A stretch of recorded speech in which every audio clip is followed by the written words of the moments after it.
Power, speed, toughness, and skill matter in fights. But once you get tired, none of them matter anymore. When you're fatigued, you're done. Let me show you how to manage your energy during fights and how to build your endurance so you never get tired in fights again. There are 3 key things you need to learn for proper energy management. Number 1, pick your shots. Every action you take in a fight should be intentional. You don't need to try to kill with every strike. To think clearly about this, you first need to understand the difference between feints and real strikes. Not every jab needs to be thrown hard. Some shots exist only to set up heavier, more meaningful strikes. You also need to be clear about your overall strategy.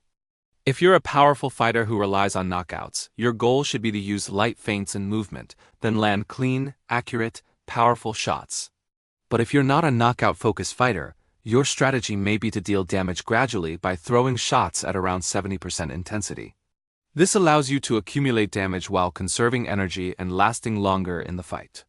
Which strategy you choose should be based on your opponent's style and weaknesses, as well as your own strengths.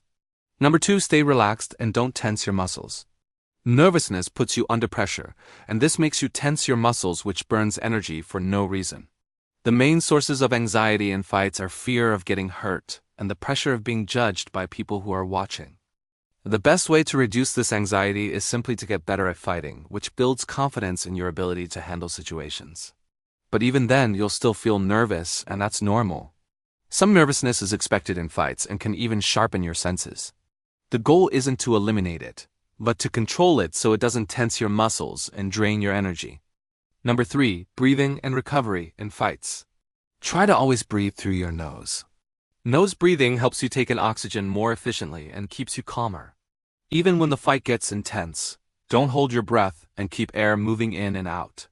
Also, make sure to use every possible moment to recover, like during pins, while circling, in grappling moments, and between rounds. Any moment where you're not making much effort is a chance to breathe well and recover. Endurance has 2 sides, cardiovascular endurance and muscular endurance. Cardiovascular endurance is your body's ability to deliver oxygen to your muscles during physical activity. Muscular endurance is your muscles' ability to keep working longer without fatiguing and burning out. Now, let us look at how each one should be trained, and then we'll see how you can integrate these to your training. Number 1, cardiovascular endurance. There are only 2 effective ways to train cardio: steady-state training and high-intensity interval training. Steady-state training means doing something light and continuous for about 20 to 40 minutes. The intensity should be low enough where you could still talk and hold a conversation. This is the safest and most effective way to build your cardiovascular capacity, and it's the best starting point for beginners. The second type of cardio is high-intensity interval training. Here you push at a very high effort to raise your heart rate to around 80 to 90% of your max. This is the point where you're breathing hard, but you could still answer a question with a few words. Then you rest until your breathing calms and you can speak in full sentences. And you repeat.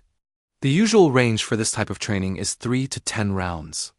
Both forms of cardio can be applied to many activities like running, biking, jump rope, or fight-specific drills.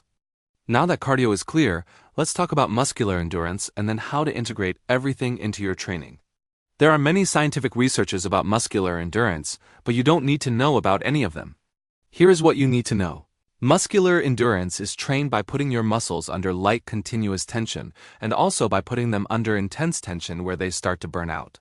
This means that you don't need to do any extra work for improving muscular endurance because doing your martial arts training, strength training, and cardio, which are the things that almost every martial artist does, already put your muscles under these 2 types of tension.